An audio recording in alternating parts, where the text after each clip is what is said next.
نحمدہ و نصلی علی رسول الکریم اما بعد۔ صحیح البخاری ابواب صفت الصلاۃ باب نمبر 118 باب وضع الاکف علی الرکب فی الرکوع۔ باب ہے ہتھیلیوں کو گھٹنوں کے اوپر رکھنا رکوع میں۔ رکوع کرتے وقت ہتھیلیوں کو گھٹنوں کے اوپر رکھنا، نہ کہ گھٹنوں کے درمیان میں۔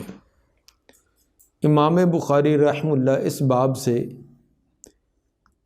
نسخ بتلانا چاہتے ہیں کہ ابتدا کے اندر دونوں ہاتھوں کو تشبیک دے کر اس طرح دونوں گھٹنوں کے درمیان میں رکھنے کا طریقہ تھا۔ بعد کے اندر آپ نے اس سے منع کر دیا، اس حکم کو منسوخ کر دیا اور ہتھیلیوں کو گھٹنوں کے اوپر رکھنے کا حکم دیا۔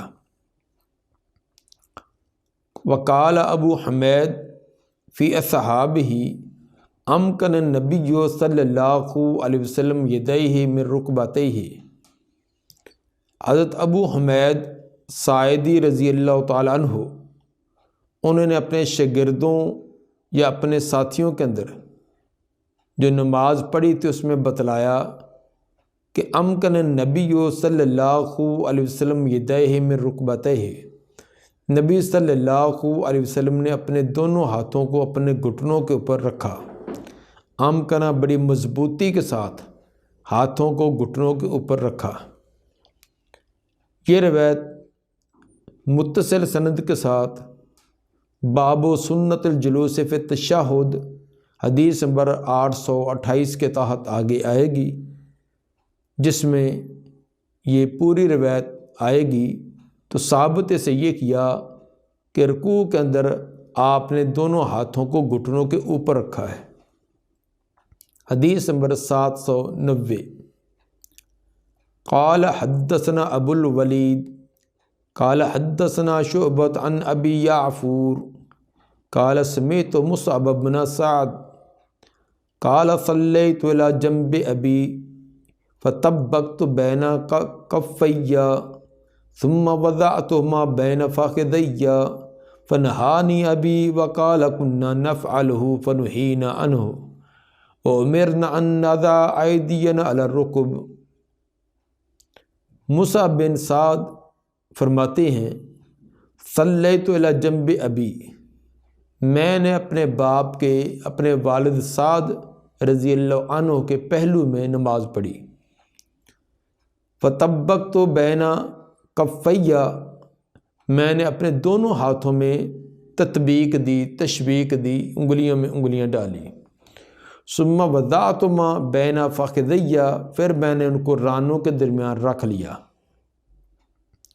فنہانی ابی، تو میرے باپ نے مجھے اس سے روک دیا، منع کیا۔ وقالا، اور فرمایا، کنا نفعلہ فنہینا عنہ، ہم پہلے ایسے کرتے تھے پھر ہمیں اس سے روک دیا گیا۔ یہ تطبیق دے کر ہاتھوں کو رانوں کے درمیان رکھنا ابتدا میں ہم بھی کرتے تھے۔ وَنُهِينَ عَنْهُ، پھر ہمیں اس سے روک دیا گیا۔ وَأُمِرْنَا أَن نَّضَعَ أَيْدِيَنَا عَلَى الرُّكُبِ، پھر ہمیں حکم دے دیا کہ ہاتھ گھٹنوں کے اوپر رکھیں۔ اس حدیث سے یہ ثابت ہوا کہ تطبیق یا تشبیک والی کیفیت یہ ابتدا میں تھی، بعد میں اس سے منع کر دیا گیا۔ حدیث باب نمبر 119 باب اذا لم یتم الرکوع، باب ہے جب کہ آدمی رکوع مکمل نہ کرے، رکوع کے اندر کوئی نقص اور کمی کوتاہی رہ جائے تو کیا اس کی نماز درست ہوگی یا درست نہیں ہے۔ حدیث نمبر 791 قال حدثنا حفص بن عمر قال حدثنا شعبۃ عن سلیمان قال سمعت زید بن وہب قال رآ حذیفۃ رجلا لا یتم الرکوع والسجود۔ زید بن وہب فرماتے ہیں کہ حضرت حذیفہ رضی اللہ عنہ انہوں نے ایک آدمی کو دیکھا لا یتم الرکوع والسجود، یہ رکوع سجدہ مکمل نہیں کر رہا تھا۔ یہ نہیں کہ سجدہ کر نہیں رہا تھا، سجدہ بھی کرتا تھا رکوع بھی، لیکن رکوع سجدہ مکمل نہیں تھا، اس کے اندر نقص تھا۔ قال ما صلیت، حضرت حذیفہ رضی اللہ تعالیٰ فرمانے لگے اس کو کہ تو نے نماز نہیں پڑھی، حالانکہ نماز تو اس نے پڑھی تھی، قیام بھی، رکوع بھی، سجدہ بھی کیا، لیکن حضرت حذیفہ رضی اللہ تعالیٰ نے اس کی نماز کی بالکل نفی کر دی کہ ما صلیت، تو نے نماز ادا کی ہی نہیں۔ وَلَوْ مُتَّ عَلَى غَيْرِ الْفِطْرَةِ الَّتِي فَطَرَ اللَّهُ محمد صلی اللہ علیہ وسلم، اگر تو فوت ہو گیا، یعنی اسی طرح کی نماز پڑھتے ہوئے فوت ہو گیا، تو فوت ہوگا اس فطرت کے علاوہ جس فطرت اور دین کو دے کر اللہ تعالیٰ نے حضرت محمد صلی اللہ علیہ وسلم کو بھیجا ہے۔ جو دین، جو فطرت، جو طریقہ حضرت محمد صلی اللہ علیہ وسلم کو دے کر اللہ نے بھیجا، تیری موت اس طریقے پر نہیں آئے گی۔ اگر اسی طرح کی نماز ادا کرتے ہوئے تجھے موت آ گئی، یعنی ایسی نماز جس کے اندر رکوع اور سجدے کا اتمام نہیں ہے، رکوع اور سجدہ درست نہیں ہے۔ اور ایک روایت میں خود نبی صلی اللہ علیہ وسلم کا بھی یہی فرمان جو حضرت حذیفہ رضی اللہ تعالیٰ نے فرمایا کہ آپ نے بھی ایک آدمی کو دیکھا کہ لا یتم رکوعہ ولا سجودہ، وہ اپنا رکوع اور سجدہ مکمل ادا نہیں کر رہا تھا۔ وَيَنْكُرُ فِي سَجُودِهِ وَهُوَ يُصَلِّي، اور نماز کے اندر سجدے کے اندر ٹھونگے لگا رہا تھا، جلدی جلدی کر رہا تھا۔ فَقَالَ لَهُ مَاتَ عَلَى حَالِهِ هَٰذِهِ، تو آپ نے فرمایا اگر یہ اپنی اسی حالت پر فوت ہوا، اسی انداز کی نماز پڑھتا فوت ہوا، مَاتَ عَلَى غَيْرِ مِلَّةِ محمد صلی اللہ علیہ وسلم، تو یہ اس ملت پر اس کی موت نہیں آئے گی، اس دین پر موت نہیں آئے گی جو ملت اور دین محمد صلی اللہ علیہ وسلم کا ہے۔ یہ صحیح ابن خزیمہ حدیث نمبر 665، اور اس علامہ البانی رحمہ اللہ نے بھی اصل و صفت صلاۃ حدیث نمبر 642 کے تحت اس کو بیان کیا ہے۔ سند کے اعتبار سے یہ روایت صحیح کہ خود نبی صلی اللہ علیہ وسلم نے بھی رکوع اور سجدہ اطمینان سے ادا نہ کرنے والے کے بارے میں یہی فرمایا تھا۔ اور ایک دوسری روایت جس میں آتا ہے کہ نبی صلی اللہ علیہ وسلم نے ایک آدمی کو فرمایا ان الرجل یصلی 60 سنہ، آپ نے فرمایا کہ ایک آدمی 60 سال نماز پڑھتا ہے، 60 سال تک نماز پڑھتا رہتا ہے، ما تقبل لہ صلاۃ، لیکن اس کی ایک نماز بھی قبول نہیں ہوتی۔ ایک آدمی 60 سال تک نماز پڑھتا ہے لیکن اس کی ایک نماز بھی قبول نہیں ہوتی۔ یہ سلسلہ صحیحہ البانی رحمہ اللہ کی حدیث نمبر 2536۔ ثابت ہوا کہ نماز کو ٹھیک طریقے سے ادا کرنا، خصوصاً رکوع اور سجدہ جس کے اندر بہت سارے لوگوں کی سستی اور غفلت کی وجہ سے نماز کے اندر اطمینان اور سکون نہیں ہوتا، یا رکوع اور سجدے کا پورا حق ادا نہیں کیا جاتا۔ تو جس آدمی کا رکوع سجدہ درست نہیں، اس کے اندر اطمینان اور سکون نہیں، اس کی نماز نہیں ہے۔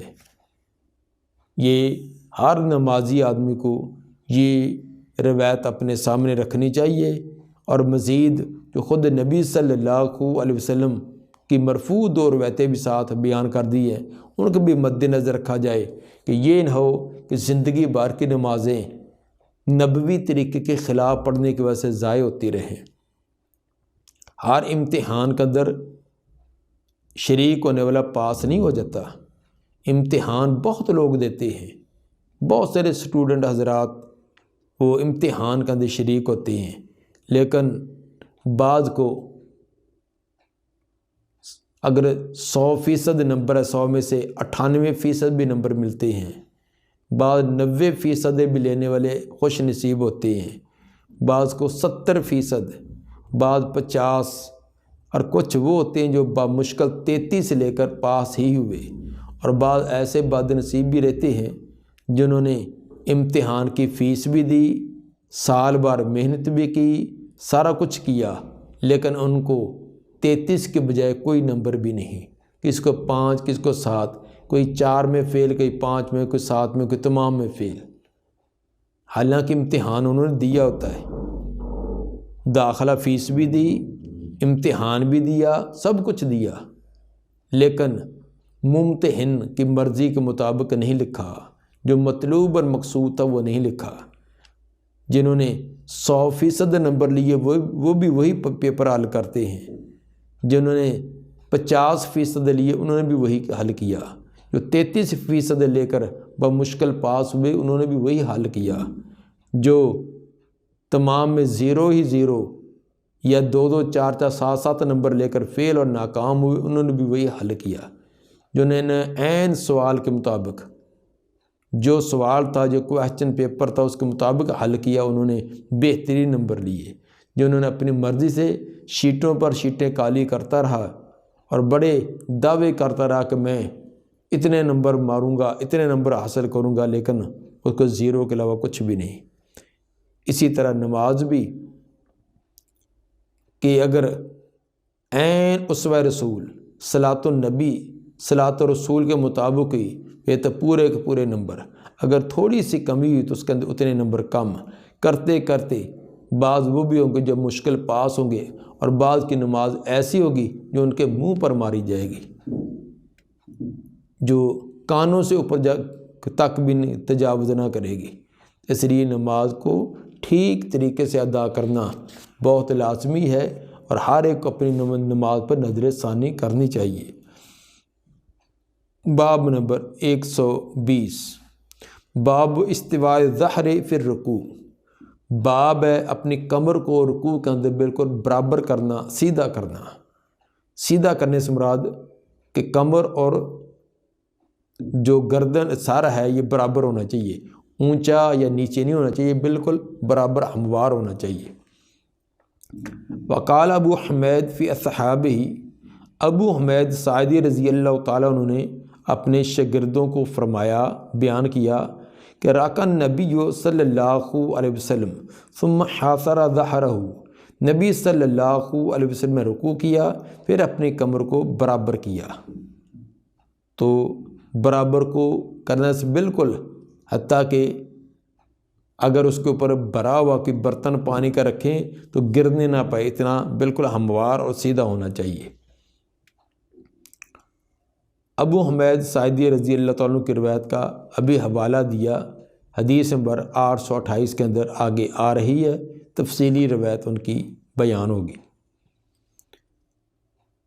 وحد اتمام رکوع والاعتدال فیہ والاطمانینۃ، باب نمبر 121 کہ وحد اتمام رکوع، رکوع کے اتمام مکمل ہونے، والاعتدال فیہ اس کے اندر اعتدال کرنے، والاطمانینۃ اور اطمینان کرنے کی حد کتنی ہونی چاہیے کہ رکوع کا اتمام بھی ہو جائے، اس کے اندر اعتدال اور اطمانینت بھی آ جائے، طمانینت بھی آ جائے، اس کی حد کتنی ہونی چاہیے، کتنی مقدار ہونی چاہیے، اس کا بیان۔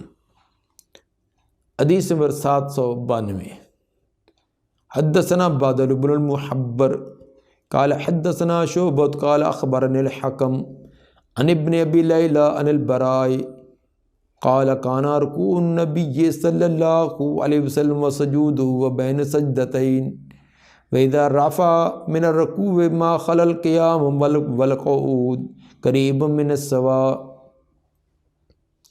براء رضی اللہ تعالیٰ عنہ فرماتے ہیں کہ نبی صلی اللہ علیہ وسلم کا رکوع، سجدہ، دو سجدوں کے درمیان بیٹھنا، وَإِذَا رَفَعَ مِنَ الرُّكُوعِ، اور جب رکوع سے سر اٹھاتے، قوما، ما خلل القیام والقعود، قیام اور تشہد میں بیٹھنے کے علاوہ باقی تمام ارکان قریب من سوا یہ تقریباً برابر ہوتے تھے۔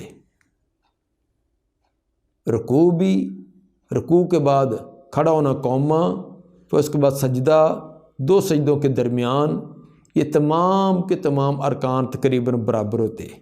البتہ قیام اور تشہد یہ ان سے قدرے طوالت میں ہوتا، تھوڑا سا لمبا ہوتا۔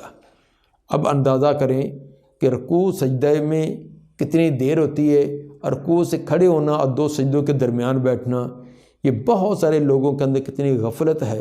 خصوصاً 2 سجدوں کے درمیان تو بعض تو گردن کو معمولی سا اوپر اشارہ کر کے دھڑام نیچے گرا لیتے ہیں، اور کچھ کرتے ہیں تو اپنی کمر کو سیدھا ہی نہیں۔ ایسے لوگ اپنی نماز کو ضائع کرنے والے ہیں۔ کم از کم 2 سجدوں کے ایک سجدہ کر کے بالکل سیدھا بیٹھیں، سکون سے بیٹھیں، پھر دوسرا سجدہ، اور 2 سجدوں کے درمیان ایک دعا بھی مسنون آتی ہے جس کا آگے تذکرہ کریں گے، وہ بھی پڑھنی چاہیے۔ اسی طرح رکوع کے بعد قومے کے اندر بالکل سیدھا کھڑا ہونا چاہیے، کھڑا ہو کر مسنون دعا پڑھ کر پھر سجدے میں آنا چاہیے۔ اس کے اندر رکوع کے اندر اطمینان کس قدر ہونا چاہیے، اس کی وضاحت کر دی گئی ہے۔ باب امر نبی صلی اللہ علیہ وسلم الذی لا یتم رکوعہ بالاعادۃ، باب ہے نبی صلی اللہ علیہ وسلم کا اس آدمی کو حکم دینا جو رکوع مکمل نہیں کر رہا تھا، اس کو نماز کو دہرانے کا حکم دینا۔ جو آدمی نماز میں رکوع پورا صحیح طریقے سے ادا نہ کر رہا تھا، آپ نے اس کو نماز ہی دہرانے کا حکم دیا۔ چونکہ رکوع کے اندر عام طور پر سستی ہوتی ہے، اس لیے امام بخاری رحمہ اللہ نے رکوع کے متعلقہ کتنے باب قائم کیے ہیں مختلف انداز کے اندر، تاکہ لوگوں کی یہ سستی اور غفل جو ختم ہو۔ حدیث نمبر 793، قال حدثنا مسدد قال اخبرنی یحیی بن سعید عن عبید اللہ قال حدثنا سعید المقبوری عن ابی ہریرہ ان النبی صلی اللہ علیہ وسلم داخل المسجد وداخل رجل فصلی۔ سیدنا ابو ہریرہ رضی اللہ تعالیٰ فرماتے ہیں کہ نبی صلی اللہ علیہ وسلم مسجد میں داخل ہوئے، فداخل رجل، تو ایک آدمی بھی مسجد میں داخل ہوا، فصلی، اس نے نماز پڑھی۔ معلوم ایسے ہوتا ہے کہ یہ تحیت المسجد کے 2 رکعتیں اس نے ادا کی۔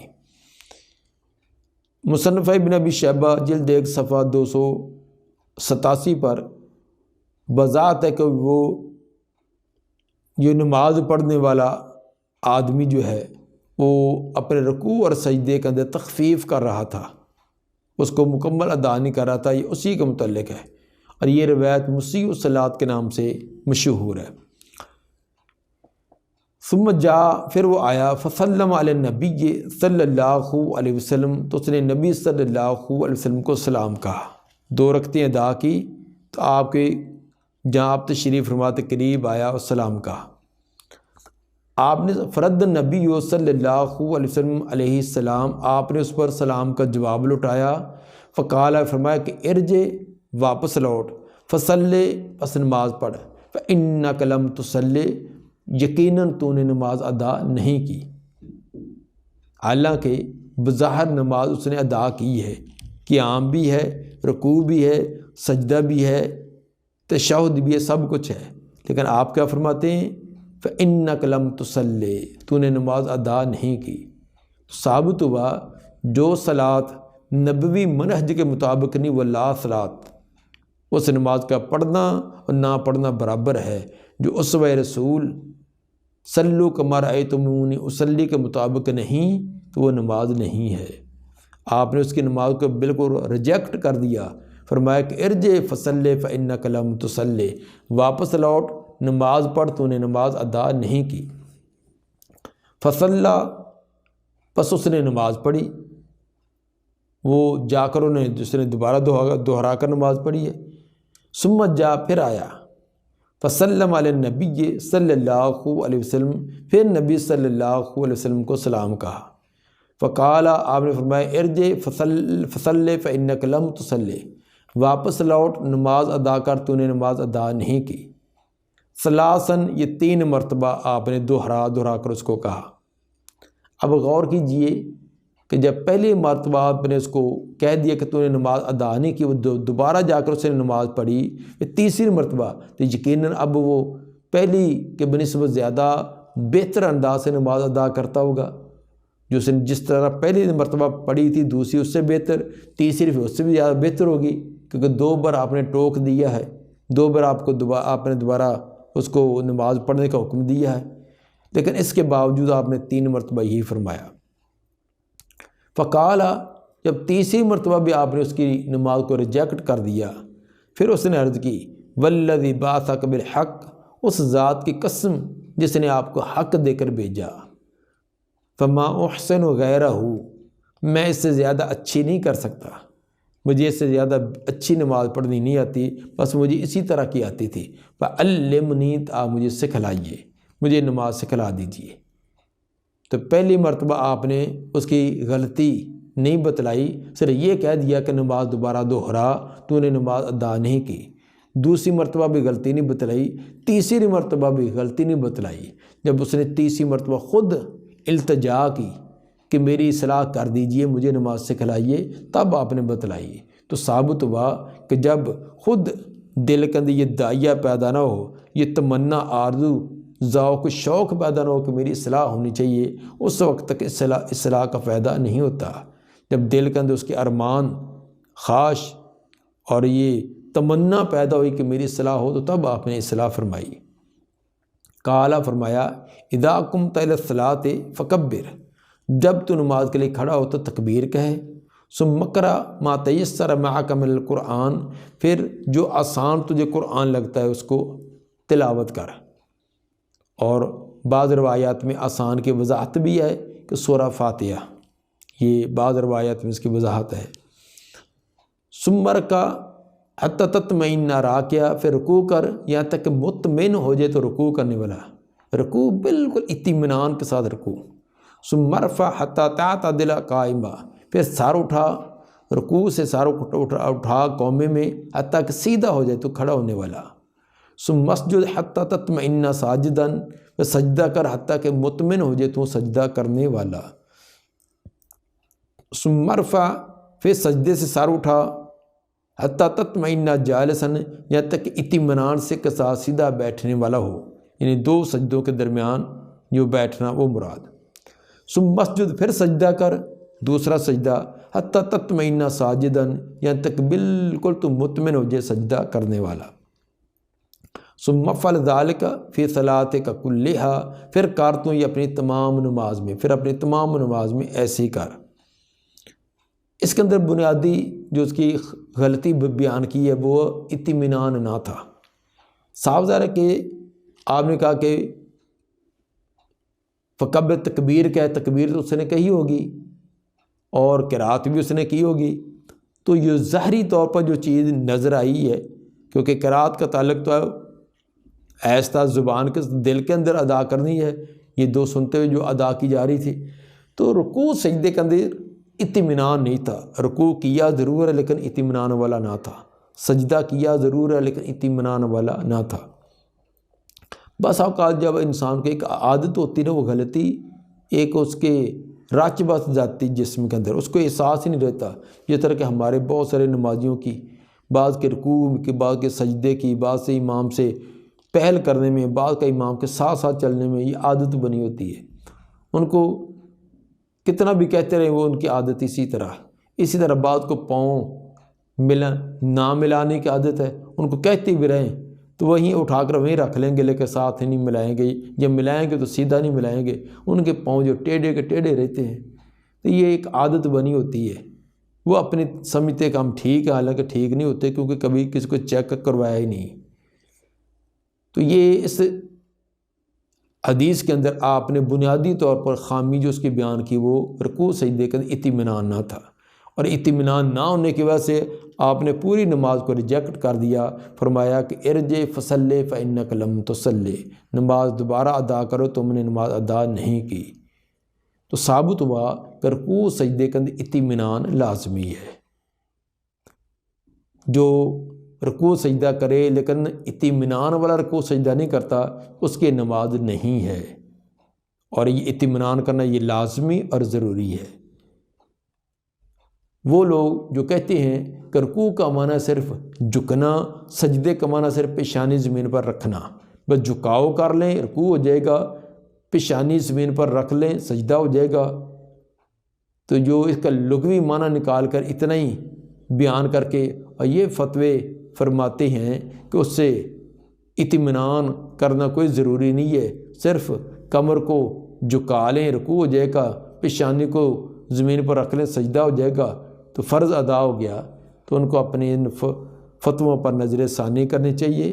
وہ کتنے لوگوں کی نماز کو غلط کرنے کے وہ مشورے دیتے ہیں اور کتنا وہ بال اپنے آپ پر لیتے ہیں۔ یہ نبی صلی اللہ علیہ وسلم کی واضح حدیث، اور یہی واقعہ امام بخاری رحمہ اللہ 5 مرتبہ اپنی صحیح میں لائے ہیں، اور بار بار لا کر اس بات پر تنبیہ کی ہے کہ نماز کو ٹھیک طریقے سے صحیح طریقے سے ادا کرنا ضروری ہے، اور نماز کے صحیح طریقے سے ادا کرنے کے لیے ضروری ہے کہ اس کے اندر اطمینان اور سکون ہو۔ باب نمبر 123، باب دعائے فی الرکوع، رکوع کے اندر دعا کون سی کرنی چاہیے اس کا تذکرہ۔ رکوع کی متعدد دعائیں آتی ہیں، اس جگہ صرف ایک کا تذکرہ ہے۔ حدیث نمبر 794، قال حدثنا حفص بن عمر قال حدثنا شعبہ عن منصور عن ابی الضحیٰ عن مسروق عن عائشہ رضی اللہ عنہا قالت کان النبی صلی اللہ علیہ وسلم یقول فی رکوعہ و سجودہ، نبی صلی اللہ علیہ وسلم اپنے رکوع اور سجدے میں یہ دعا کیا کرتے تھے، سبحانک اللہم ربنا و بحمدک اللہم اغفر لی۔ رکوع میں بھی اور سجدے کے اندر بھی دعا کیا کرتے تھے، تو ثابت ہوا کہ رکوع سجدے کے اندر یہ مسنون دعا بھی کرنی چاہیے۔ بعض لوگوں نے وہ ایک ہی دعا کو رٹا لگایا ہوا ہے، سبحان ربی العظیم و سبحان ربی الاعلیٰ، ٹھیک وہ بھی ثابت ہیں، لیکن اس کے علاوہ اور بھی کئی ایک دعائیں ہیں، اس کے اندر کوشش کرنی چاہیے جو مسنون اذکار دعائیں رکوع اور سجدے کی ثابت ان تمام کو ہی گاہے بگاہے پڑھا جائے۔ دعا ہے کہ اللہ تعالیٰ نبی صلی اللہ علیہ وسلم کے طریقے کے مطابق نماز پڑھنے کی توفیق عطا فرمائے۔ سبحان ربک رب العزت عما یصفون والسلام علی المرسلین والحمد للہ رب العالمین۔